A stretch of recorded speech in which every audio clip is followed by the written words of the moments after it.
ഞാൻ മിക്കവാറും ഒക്കെ ഒരു ദിവസം ഒരു 10-15 വിവാഹത്തിനൊക്കെ പോകുന്നുണ്ട്. ഭയങ്കരം തന്നെ. അപ്പോൾ ആ വിവാഹത്തിനുള്ള എല്ലാ സർട്ടിഫിക്കറ്റ് വാങ്ങിച്ചുകൊണ്ടൊന്നും അല്ല പോകുന്നത്. സോറി, ഞാനത് അറിഞ്ഞില്ല.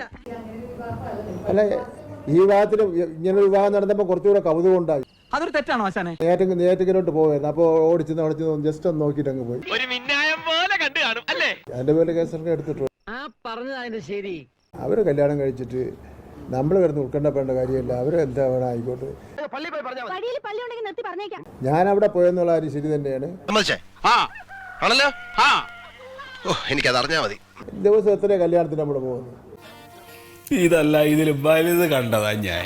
നമുക്കിനിയിപ്പോൾ കല്യാണത്തിന് നിന്ന് രാവിലെ ഒരു 10 കല്യാണം വന്ന് എല്ലാം ചെന്ന് അവിടെ തെളിവ് കൊണ്ട് വാങ്ങിച്ചോണ്ട് വരാൻ വേണ്ടി പറയാൻ വേണ്ടി പറ്റില്ല. അവന്റെ ഒരു തമാശ. അത് എന്റെ ഭാഗത്തു നിന്ന് എന്തെങ്കിലും പെശ ഉണ്ടായതായിട്ട് പിന്നെ ഏത് കമ്മീഷൻ തോന്നിയാണെങ്കിൽ അവൻ നടപടി സ്വീകരിച്ചോട്ടെ. വേറെ ആരുടെങ്കിലും തലയിൽ വെച്ച് കെട്ടാൻ പറ്റുമോ നോക്കാൻ. അത് തന്നെയാ ഞാനും ആലോചിച്ചോണ്ടിരുന്നത്. അതിന് സംശയമുണ്ടോ? ഞാൻ പിന്നെ എടുത്ത് പറഞ്ഞില്ലെന്ന് മാത്രമേ ഉള്ളൂ. നിങ്ങൾ ആരെങ്കിലും പറയട്ടെന്ന് വിചാരിച്ചിരിക്കുകയാണ്. നീ പകപോക്കാണല്ലേടാ.